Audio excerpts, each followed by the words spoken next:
Are you ready?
Aujourd'hui est un jour spécial, les amis.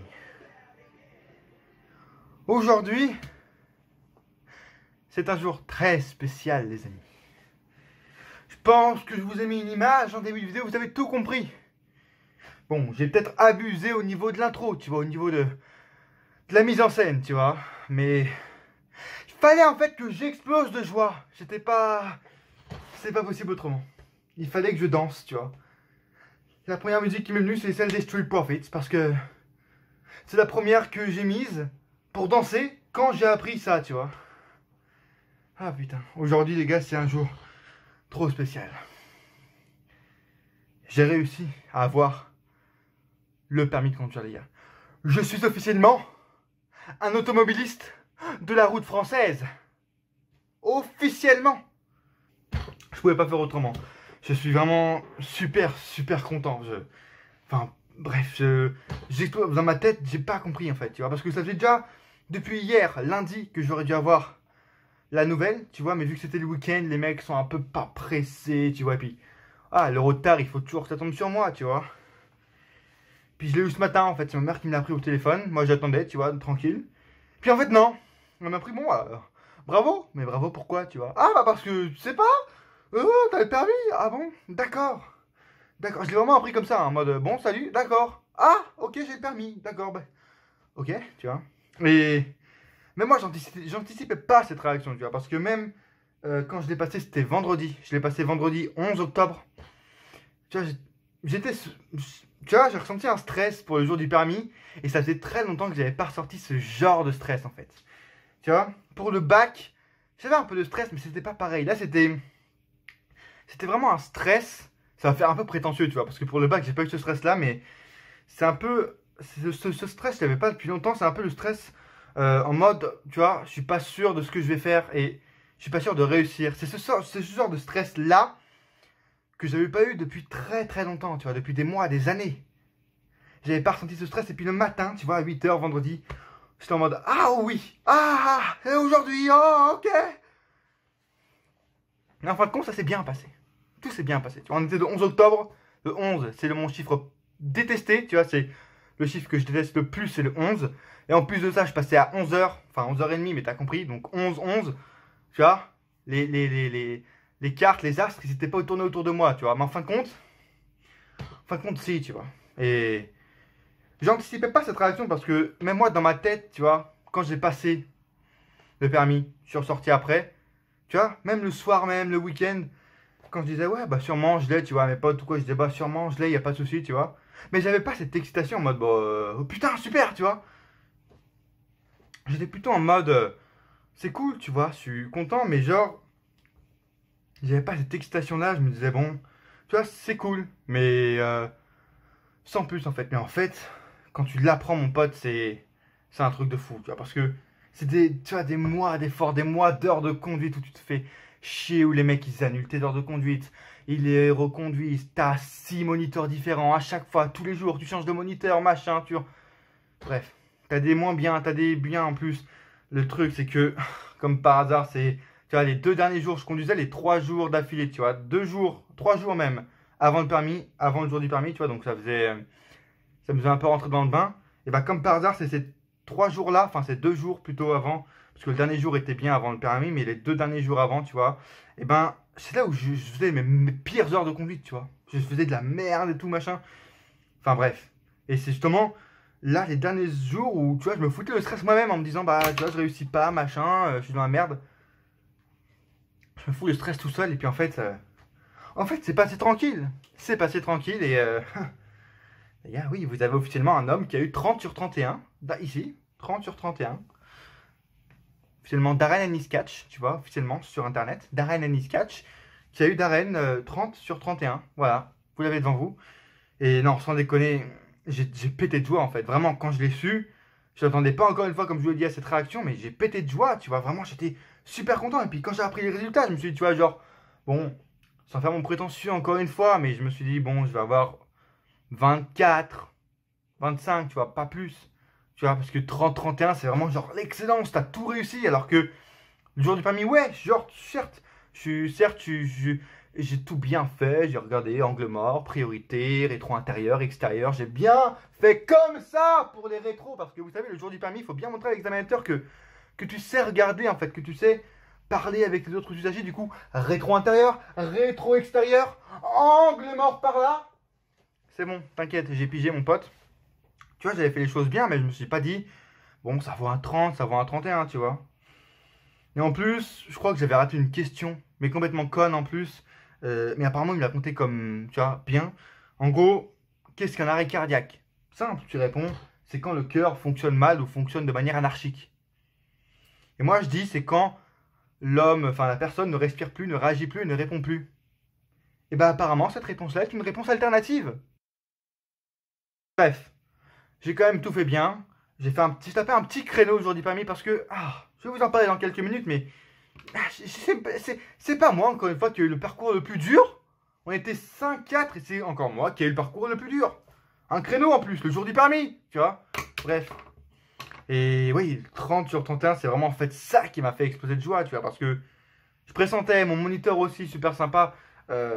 Voilà, super, vraiment le meilleur, tu vois, mon frère l'avait eu, puis vraiment super sympa ce mec. Ce moniteur qui donc avait passé le permis avec moi, qui était derrière dans la voiture, m'avait dit, bon écoute, je pense que voilà, tu l'as, tranquille, vous l'avez tous.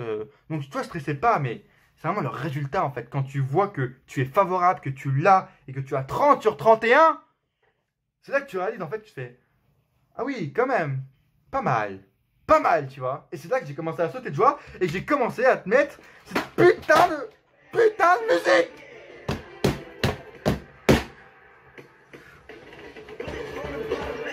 Cette putain de musique trop bien, tu vois. Bref. Merci de me rejoindre sur cette vidéo. Les amis, c'est une vidéo un peu spéciale, tu vois. Aujourd'hui, c'est rose secondaire, tu vois. Aujourd'hui, c'est jour national, tu vois. Journée nationale de pont, tu vois. C'est le pont aujourd'hui, tu vois. Aujourd'hui, 15 octobre 2019. Aujourd'hui, journée du pont, tu vois, officialisée pour Darren, tu vois. Journée mondiale. Pour Darren Aniskatch qui a eu son permis, tu vois. En premier coup, direct, tac. En plus, les amis, vraiment, ça fait du bien parce que je vais tout vous dire dans cette vidéo. Ça fait du bien parce qu'en plus, vous le savez, je vous en ai parlé déjà il y a quelques semaines. J'aurais dû commencer en alternance, en fait. Moi, cette année, je rentre dans les études supérieures. J'ai passé mon bac en fin d'année dernière, enfin en juin, tu vois. Et j'aurais dû rentrer en alternance aujourd'hui avec le lycée, tu vois. Donc, c'est-à-dire travailler au lycée, tu vois, faire ses cours. Et en même temps, enfin, tu vois, une semaine sur 2 ou 3 jours, tu vois, ça dépend des lycées. Mais tu vois, faire les cours et en même temps travailler pour avoir un salaire et pour avoir de l'expérience. Et évidemment, tous mes potes ont trouvé avec seulement, tu vois, ils ont donné 10, 15 CV, ils ont envoyé 10, 15 CV. Les mecs, tant mieux pour eux, hein, mais tu vois, les mecs qui sont eu, des autres mecs également qui sont en alternance, tu vois, mes potes, ils ont eu, tu vois, un travail direct en fin juin grâce à des contacts et tout. Et qui appelle plus de 100 entreprises, 100 putains d'entreprises autour, tu vois, Et pourtant, je suis pas dans un grand truc, mais 100, je pense que ça fait beaucoup. Et qui ne trouvent absolument zéro patron, zéro entreprise qui veulent prendre un alternant. Tu vois, les personnes de 40-50 ans et tout qui sont dans le monde du travail, même eux ils disent putain, ouais, c'est vrai que cette année c'est vraiment dur et tout. Je connais des gens qui n'ont pas d'alternance et tout. Et moi, personnellement, dans ma promo, comme on dit, tu vois, eh ben, on devait être une classe de 20, tu vois. Une classe de 20. C'est pas énorme, il n'y a pas beaucoup de place, tu vois. Ça devrait être vite pris en fait. 20 en alternance. On est début octobre, tu vois, début octobre, enfin maintenant mi-octobre, et tu vois, même pas début octobre, fin septembre, le mec avec qui je parle, tu vois, qui est de mon lycée, 20 places, il y a. Le mec me disait, voilà, on est début octobre, et ben il reste encore 8 places. 8 places. On est 20. Il y a 20 places, il en reste 8. C'est pour vous dire à quel point je ne suis pas le seul et que cette année, peut-être que vous êtes un alternant, vous qui regardez, que vous aussi, vous en avez chié pour trouver un patron, mais c'est un truc de malade mental. Et c'est un truc de mal aussi comment j'ai élargi mes trucs en fait. Même pas au niveau de, tu vois, de ce que fait l'entreprise et pas dans les travaux publics, dans les bonbons, les DVD, je n'ai rien à foutre en fait. Mais comment j'ai élargi ce que je veux faire, tu vois, en fait, là. Maintenant, je tape dans les trucs, tu vois, dans les trucs en alternance qui ne me correspondent pas. Mais il faut que j'ai un truc en fait. Et c'est fou parce que en 100 entreprises que j'ai appelées, il n'y en a aucune qui m'a dit oui. Il y en a qui m'ont donné leur mail, il y en a qui m'ont dit donner, tu vois, le numéro des ressources humaines. Et pour l'instant, aucune entreprise m'a dit oui. Un alternant, je coûte 600 € par mois. Alternant. Oui, on n'a personne pour vous former. Oui, alors on a déjà pris notre alternant. Oui, alors on n'a pas besoin de vous dans ce secteur. Allez vous faire enculer en fait. Allez vous faire enculer. Vraiment. C'est pas une blague, vraiment. C'est une catastrophe et ça me casse les couilles parce qu'en plus aujourd'hui, 15 octobre, tu vois, c'est une journée un peu spéciale parce que j'ai eu mon permis aujourd'hui, tu vois, 15 octobre. Mais en même temps, un truc un petit peu moins drôle, c'est que, en fait, c'est le dernier délai. Aujourd'hui, c'est le dernier jour, en fait, pour trouver un patron. Parce que mon lycée me l'a dit et c'est normal, tu vois. Vu qu'on est en alternance, en fait, un mois en alternance au niveau des cours, un mois, ça fait que 2 semaines. Donc en gros, là, aujourd'hui, 15 octobre, ça fait à peu près 3 semaines de cours à rattraper si je rentre aujourd'hui, 15 octobre. Et le lycée, du coup, comme à peu près tous les lycées autour de chez moi, eh ben, ils ont dit en fait 15 octobre, c'est le dernier délai en fait pour rentrer au lycée parce que sinon, en fait, tu auras trop de retard. Tu auras trop de retard, mec. Et c'est vrai, à un moment donné, je vais pas rentrer début décembre, tu vois, dans un lycée. C'est pas normal. Et donc là, aujourd'hui, si cet après-midi ou demain, je ne trouve pas d'entreprise de fils de pute de patron qui veut me prendre en alternance, eh ben mon lycée, c'est mort. En gros, j'arrête les cours. Contre mon gré. Et je me prostitue contre mon gré, en fait. Voilà, c'est pour ça que je veux dire que c'est une catastrophe et que c'est vraiment un truc que la France, que l'État doit revoir. Je sais pas qui gère ça, mais les entreprises qui ne peuvent pas prendre alternant parce qu'ils ne peuvent pas les former, parce qu'ils...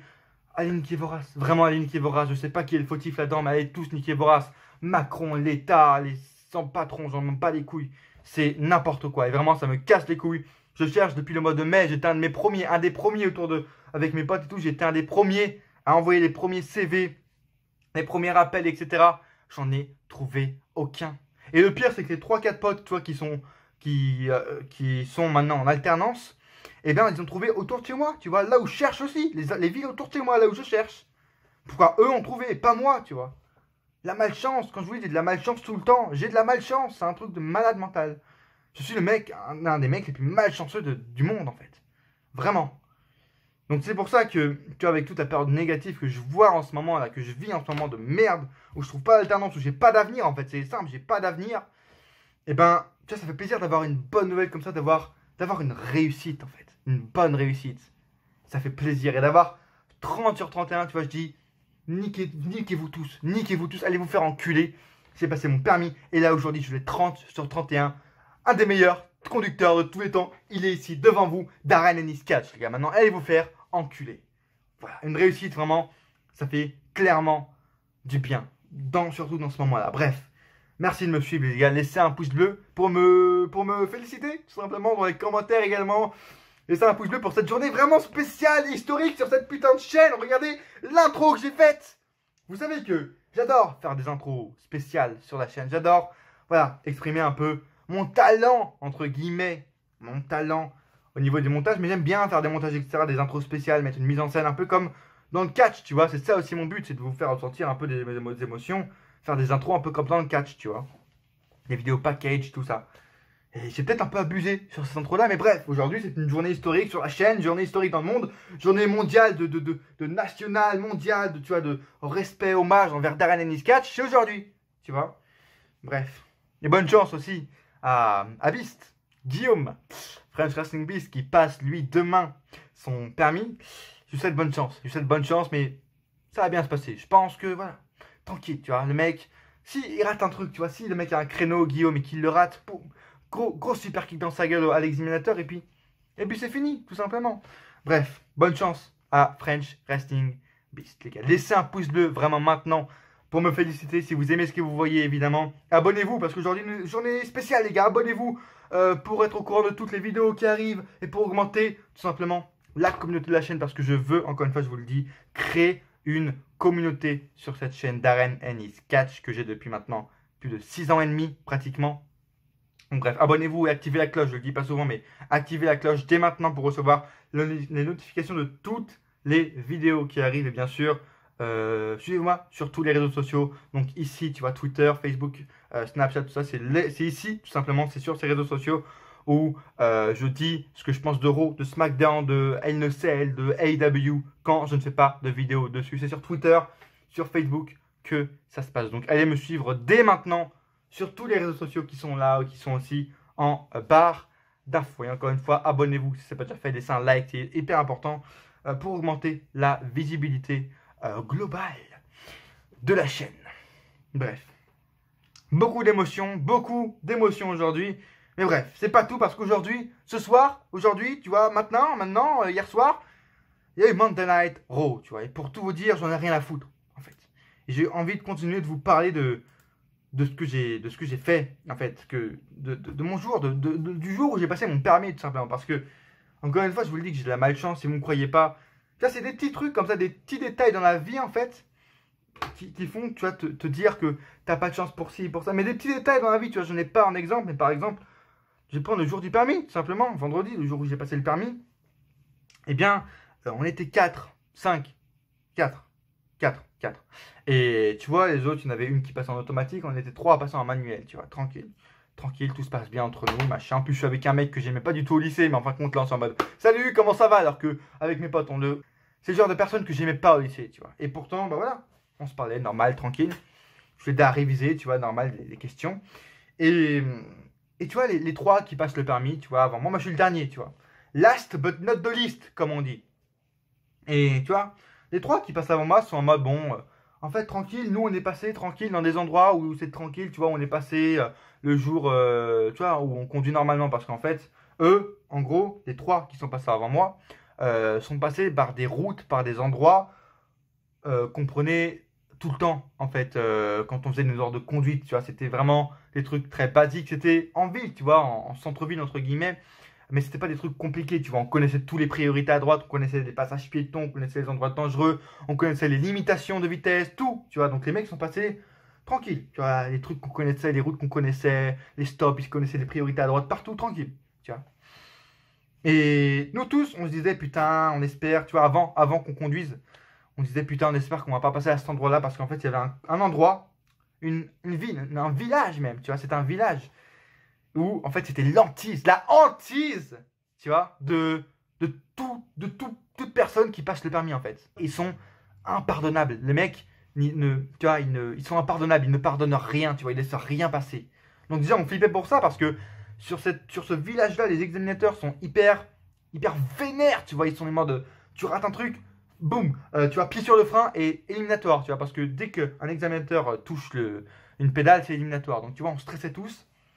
Et on se disait, bon, putain, ce serait bien que personne, tu vois, de nous 4 passe ici parce que c'est vraiment l'endroit le plus chaud, tu vois, avec des priorités à droite de fils de pute, tu vois. T'arrives comme ça, là, t'es à droite, tu vois, et t'as une priorité, tu vois, elle est comme ça, elle est en parallèle, tu vois, elle est en parallèle, la route. Et pourtant, celle-là, eh ben, c'est une priorité à droite. Ouais, d'accord, très bien. Puis également, tu vois, quand tu arrives dans le village, t'es à 80, tu vois, normal, et puis tu vois, tu es sur une route maintenant, et puis là, tu vois le panneau du village, tout simplement. Donc, dès que tu vois le panneau du village, c'est 50. Donc, tu freines 50. Et à peine 10 mètres plus loin, tu dois être à 30. Tu vois, ou 20 mètres plus loin, 30. Et tu vois, le jour du permis, tu dois bien être à la limitation exacte, là où il y a le panneau en fait. Puis après, tu as une priorité à droite directement après. Enfin bref, dès l'entrée du village, tu sais que tu vas en chier en fait. Dans ce village-là, c'est un truc de malade. Tu as des priorités à droite de fou.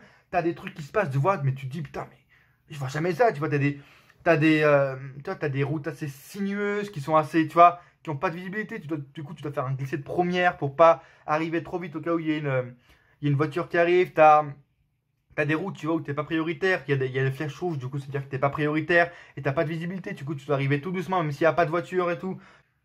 Donc, tu vois, on flippait tous, tu vois, de se dire qui va passer ici, dans ce village-là de l'enfer. Vous avez capté? Vous avez capté? Les trois qui sont passés avant moi, tranquille. Tu vois, on sort, tu vois, on sort du parking, tu vois, on a un parking, le jour des permis, on est dans un parking, il y a un stop, et tu peux aller soit à droite, soit à gauche. Les trois avant moi se disent, enfin, ils partent tout simplement, ils partent avec la voiture, avec les éliminateurs, ils vont à droite, tu vois. Personne va à gauche, parce qu'à gauche, on sait très bien où ça va. Je sors du parking. Il me dit, l'examinateur me dit, on va à gauche. La fin était proche, tu vois. Et oui, c'est moi, Darren Eniskatch, qui suis passé dans ce village de l'enfer. Avec des priorités à droite de malade mental. Des passages piétons, des zones 30, zone 50, zone 80, puis zone 30, et puis tu vois, tu tournes à gauche avec, quand tu tournes à gauche, tu as une priorité en face, c'est toi, mais c'est pas toi qui as la priorité, du coup, tu dois faire un essai de première, et tu dois bien tenir ta droite, parce qu'il y a un véhicule qui peut arriver à gauche à tout moment. Bref, c'est moi qui suis passé dans ce putain de village. Et bah, tu sais quoi, j'ai tout réussi, et j'ai niqué la mère avec l'examinateur, en fait, même s'il était hyper sympa, tu vois, j'ai fait en mode, nique sa mère maintenant. Tu veux me tester? Viens, on va me tester, enculé. Du coup, j'étais bien concentré sa mère. Rétro intérieur, rétro extérieur, droite, gauche, boum, vision directe, nique ta mère. J'ai tout bien fait. Franchement, j'ai tout bien fait dans ce village. Et j'ai franchement fait le meilleur passage dans ce village que j'ai jamais fait, tu vois, de toutes mes heures de conduite, tu vois, de mes 25 heures de conduite. Bref. Mais c'était pas tout. Non. Le mec déjà me fait passer en plus dans des ronds-points, tu vois, hyper serrés, où je suis jamais passé. En plus, le mec me fait passer plusieurs fois. Tu vois, donc je me dis, est-ce que j'ai raté quelque chose? Parce qu'il me fait passer plusieurs fois, donc ça veut dire en gros, tu vois, je me disais, est-ce qu'il veut me faire retester quelque chose que j'ai mal passé? Je sais pas, tu vois, mais j'étais bien. Priorité à droite, boum, sur le rond-point, tranquille, boum. On regarde à gauche, on regarde angle mort pour voir s'il n'y a pas de l'eau qui arrive, hyper serré, donc cette première, tac, tranquille, tu vois, boum, bien. Mais après, c'est pas tout. Parce que pour finir, bouquet final, bien sûr.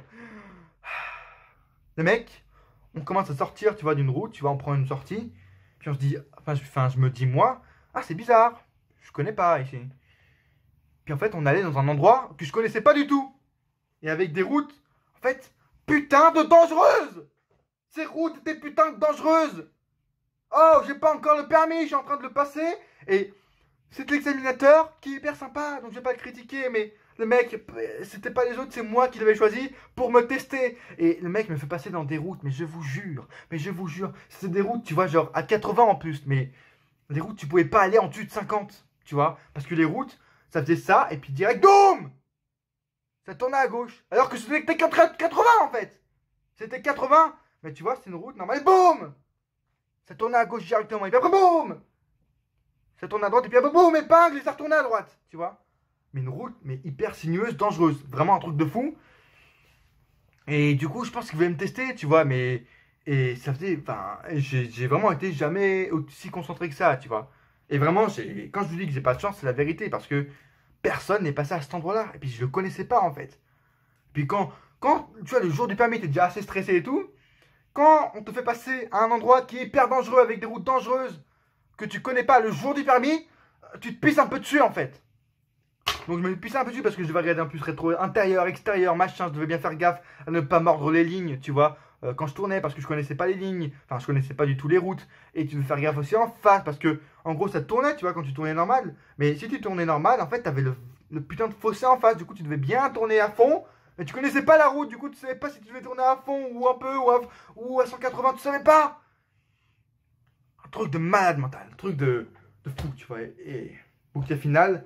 Un petit créneau des familles, bien sûr, tu vois, les trois mecs avant qui sont passés. Les mecs tranquilles. Petite marche avant, tu vois, comme manœuvre, parce que tu as une manœuvre le jour du permis. Eux, la manœuvre, une petite marche avant. Une marche avant. Tu te marche avant. Qui c'est qui a un créneau?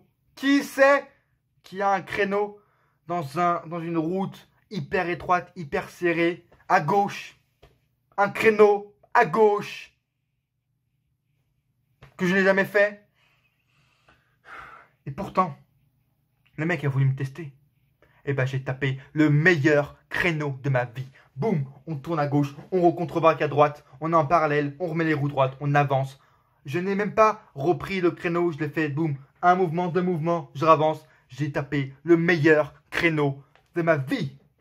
Bim, dans ton cul, tu vois. Et là, le mec a voulu me tester, j'étais en mode, pas de souci, tu vois. J'ai pris mon temps, tranquille, j'ai bien fait gaffe à, tu vois, la largeur, côté trottoir, est-ce que j'étais pas trop près, pas trop loin. Et j'ai tapé le meilleur créneau de ma vie, tu vois. Donc moi, faut pas me tester. Faut pas me tester, parce que je pense que de nous quatre là, qui avons passé le jour du permis en même temps, je crois que j'ai la meilleure note. Tu vois, sans prétention, je crois que j'ai la meilleure note. Donc, tu vois, fous-moi passer par des routes que je connais pas, qui sont hyper sinueuses, où c'est 80 alors qu'en fait tu peux pas aller en dessous de 50. Fais-moi passer dans le village de l'enfer, tu vois. Fais-moi faire un créneau. Vas-y, teste-moi, vas-y. Bah, j'ai bien t'enculé, mon pote. Et c'est ce que j'ai fait. Je les ai tous enculés. Puis voilà, on en est là aujourd'hui. 30 sur 31, les potes. Donc bon. Et voilà, mettez encore une fois un pouce bleu pour me féliciter, tout simplement, si vous aimez ce que vous voyez aussi.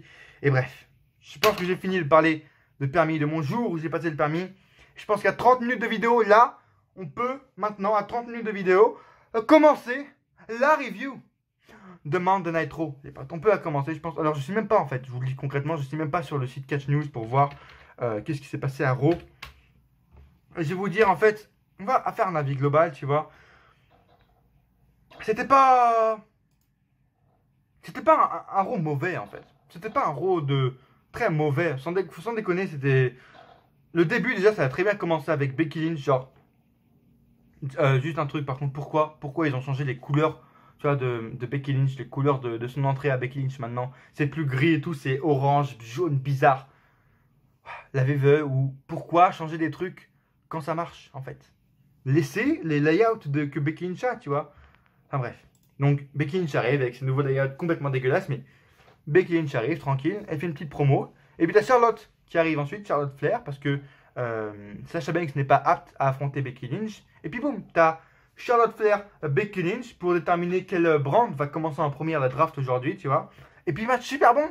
T'as même Charlotte Flair en plus au début, tu vois, qui prend le micro également, qui fait genre qu'elle va redevenir amie avec Becky, mais enfin boum, gros coup dans ta gueule. Et puis en fait, voilà. Charlotte démontre encore bien son côté heel, ça me fait plaisir. Je veux encore une fois que Charlotte reste heel, Charlotte Flair s'il vous plaît. Et puis, on a eu un match putain de potable. Vraiment, opener de Raw, super cool match, putain de potable. Becky Lynch qui gagne un petit paquet, mais tu vois, c'est un petit paquet intelligent. Parce qu'un bon match en plus de 15 minutes pour débuter le show. Les meufs sont à fond, un très bon match, le public est derrière, c'est assez... Tu vois, c'est travaillé, c'est un match assez travaillé, c'est super bon, tu vois, c'est super cool. Et à un moment donné, tu vois, t'as Charlotte Flair qui enchaîne son finisher, un gros big boot dans la gueule de Becky, etc. Et Becky se relève, tu vois. Et t'as Charlotte Flair, du coup, qui est en train de désespérer, tu vois, qui est toute seule, qui est dans ses pensées. Et la meuf, elle est dans ses pensées. Becky Lynch en profite, petit paquet. Elle s'est fait vraiment surprendre et Charlotte Flair perd. Becky Lynch gagne ce match par petit paquet. Donc ça décrédibilise pas Becky. Et ça ne décrédibilise pas non plus Charlotte parce qu'elle est perdue par petit paquet, parce qu'elle était dans ses pensées, tu vois.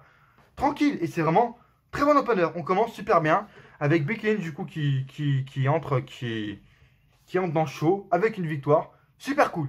Vraiment super cool. Bien, ça commence bien. Et puis là, on a le premier draft qui arrive. Ouais, enfin, il sert à rien en fait. C'est bien, en fait. Même, enfin, si, en fait, le draft il sert un peu à Raw, mais c'est même pas que j'ai pas d'avis en fait, mais pour moi, c'est vraiment une sorte de shake-up glorifié parce que, en fait, le draft qu'on a eu ce vendredi à SmackDown et aujourd'hui à Raw, c'est vraiment un shake-up glorifié parce que quand tu vois, je pense que là, si on fait un peu le résumé de toute la draft qu'on a eu, en fait, t'as genre 80% du roster qui n'a pas bougé de brand. Tu vois, les mecs annonçaient premier pick, premier draft pick pour Raw, Seth Rollins, le champion universel qui est à Raw. Waouh, Brock Lesnar à SmackDown, Roman Reigns à SmackDown. Oh my god. Ouais, super. Mais en fait, ils sont déjà dans Raw, dans SmackDown, ils sont déjà dans leur brand en fait. Donc c'est pas un truc de malade que oh my god, Seth Rollins ce soit un Raw, holy shit, Roman Reigns reste à SmackDown, waouh. C'est pas un truc de fou en fait. Donc en fait j'ai trouvé cette draft assez ridicule. Parce qu'en plus mettre, tu vois, le fait de mettre genre USA et Fox en mode cellule de crise dans leur bureau, en mode qui on choisit. On sait très bien que c'est pas eux qui choisissent qui est à Raw, qui est à SmackDown. Et on sait très bien que ce n'est pas Stephanie McMahon qui est la chef brand officer de la draft. Et c'est insupportable de mettre encore Stephanie McMahon en avant. Et puis c'est également horrible comment en fait ils annoncent les drafts. Tu vois, en 2016, même en 2002, mais on va prendre dernièrement, tu vois. En 2016, la draft de 2016, la vraie draft, où Raw et SmackDown étaient vraiment séparés. Tu vois, tu avais le general manager et la commissionnaire de Raw d'un côté avec Mick Foley, tout ça. Et du côté de SmackDown, tu avais Dan Bryan, Shane McMahon, commissionnaire, general manager. Tu vois, c'était cool parce que les mecs se battaient, tu vois, pour ceux qui voulaient l'avoir entre Raw et SmackDown. Ils ont dit, ok, moi j'ai pris lui, tu vois, tranquille. Alors que là, en fait, les mecs ils annoncent ça, Steve McMahon, elle annonce, tu vois, boum, on termine, tu vois, le match Becky Charlotte, tu vois, on est tranquille. Et là, t'as Stephanie McMahon qui arrive, tranquille. Elle fait salut. Alors voici Raw qui là. Alors à Raw, il y a Rollins, Andrade, machin. Et puis à SmackDown, tac, t'as Ali, t'as machin, Brock Lesnar. Voilà. À dans 20 minutes pour la prochaine draft. Je sais pas, mais un peu de hype, mais un peu de suspense, de mise en scène. Je sais pas, ils auraient pu au moins être deux pour annoncer les drafts, tu vois. Une meuf qui gère SmackDown, un mec qui gère Raw, enfin je sais pas. Là, Stephanie McMahon, non, toute seule, qui annonce les superstars. Ça, je sais pas, pour moi, c'est pas crédible et c'est ridicule. Et si c'est. Enfin, c'est nul avec les. Quand tu vois les mecs de USA et les mecs de Fox réagir. Enfin, non, en fait, c'est ridicule. C'est ridicule. C'est nul, en fait. Quand tu vois, oh mince, Fox n'a pas eu Buddy Murphy. Oh mince alors. C'est ridicule. Bref, donc.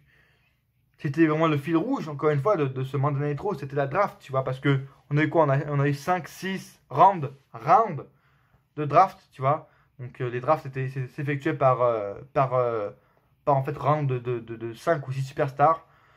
Donc bon. Mais le Raw en lui-même, franchement, était cool, tu vois. Après le match Becky, machin, après la première truc, là, la première draft de merde, on a eu quoi? On a eu interview de Seth Rollins, tu vois, qui dit que aujourd'hui, ce soir, il va trouver Bray Wyatt, tu vois, peu importe où c'est, que ce soit dans la maison Firefly Funhouse, qu'il soit dans le ring, en dessous du ring, le mec, ce soir, va trouver et va se battre avec Bray Wyatt. Tranquille, tu vois, en plus. Bon, je dis pas le mec se met un peu trop près de ma femme, tu vois. Je vous rappelle, Charlie Caruso, c'est ma femme. Seth Rollins, c'est un peu trop près de ma femme. Donc fais attention, sinon je vais te casser la gueule, en fait. Tu vois. Si tu veux pas que je te détruise en deux, que je te démonte ta race, t'approches pas trop de Charlie, en fait. Vraiment. Charlie Caruso, elle. Hein? Ici, donc. T'approches pas trop, mais cool, tu vois. Si on met ça de côté, cool. Interview Seth Rollins, tu vois. Ensuite, on enchaîne avec quoi? Ah oui, Beth Phoenix, tout ça. Oh, ça aussi, c'est un truc. C'est dans la draft, tu vois. Donc, le truc Beth Phoenix, Samoa Joe, ridicule. Mais ensuite, on enchaîne en scène, pardon, avec un Andrade Cien contre Mustafa Ali. Bah, super, tu vois. On a un match plutôt correct, super sympa. Mustafa Ali qui perd, mais pas clean, tu vois, avec une intervention de Zelina Vega.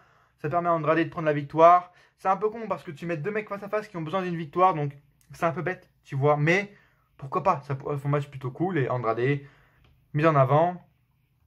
Qu'est-ce qu'on a ensuite? Round 2 du draft, bon bref, on en parlera après. Match pour équipe par équipe, Viking Raiders contre Bobby Roode et Dolph Ziggler pour équipe par équipe d'Euro. J'avais adoré, oui, j'avais adoré le match de la semaine dernière entre Bobby Roode et War Raiders. Parce que j'ai trouvé le match très bien travaillé, très bien amené, assez cool vraiment, avec des kick-out, des nerf falls assez bien amenés. Tu vois, il y avait les heels qui trichaient très bien, tu vois, qui faisaient des hot tags, machin. Super, vraiment. Les heels en plus qui dominaient les War Raiders, qui n'avaient jamais été dominés comme ça. Super cool. Le match de la semaine dernière était super cool entre War Raiders et Bobby Roode, Dolph Ziggler, tu vois. Donc là, j'avais hâte de voir le match ce soir. Et le match ce soir n'était pas aussi bien que la semaine dernière, mais il était également super cool, tu vois. On aurait dit en fait, comme j'ai dit sur Twitter, pardon, la semaine dernière, allez encore me suivre encore une fois sur Twitter, mais comme j'ai dit la semaine dernière sur Twitter, on aurait dit un peu, tu vois, un match construit comme un NXT, tu vois, assez bien construit, assez bien travaillé avec le temps qu'il faut pour que les superstars commencent à créer du momentum, commencent à créer de la hype autour des near falls, autour de la fin du match. Et c'est super cool. Et ce match, comme la semaine dernière, était vraiment bien construit. Je pense savoir qui est derrière ce match. Tu vois. Je pense pas que c'est une personne dont le nom de famille commence par un M. Tu vois, je pense que c'est une personne dont le nom de famille commence par un H. Tu vois, et dont le prénom commence par un P. En fait. Et match super cool. Mais la victoire est à discuter. Oui, c'est cool pour les War Raiders. Ils le méritent. Tranquille, tu vois, super sympa. J'espère vraiment que les mecs vont réussir du coup avec ça à construire une vraie division et à se construire également eux-mêmes à Raw, tu vois, parce que depuis qu'ils sont arrivés, ils n'ont pas fait grand-chose. Donc là, j'espère que les mecs vont réussir à construire eux-mêmes et à reconstruire un peu les petites par équipes de Raw et à reconstruire une vraie division autour d'eux, tu vois. J'espère vraiment. Mais ça me fait chier en fait pour Bobby Roode. Bobby Roode, le mec qui a rien demandé. Avec Dolph Ziggler, ils étaient champions, ils commençaient à construire un truc, tu vois, mais ils n'ont même pas le temps. Ils n'ont même pas eu le temps en fait de construire leur règne en fait. Ils ont rien eu le temps de faire pendant leur règne et ça me fait chier, tu vois. Et ça me fait chier parce que les mecs, un peu comme les Revival en début d'année, ils arrivaient à redonner un peu de momentum et de crédibilité à ces titres par équipe de Raw en fait. Et puis là en fait, il n'y a rien. Pour eux, c'est fini. Et en plus les mecs sont draftés à SmackDown. Les mecs vont en enfer. Je pense que dans les futurs jours qui arrivent, je ferai une vidéo spéciale sur pourquoi le futur de SmackDown est une catastrophe annoncée.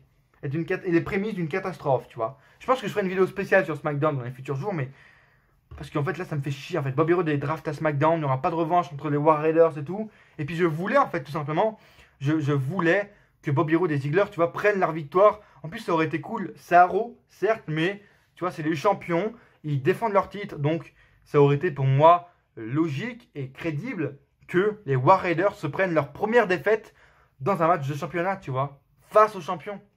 Ça aurait été crédible que les mecs perdent face aux champions dans un match de championnat, tu vois, parce que les champions sont prêts à tout, du coup, pour garder leur titre. En plus, ils sont heal.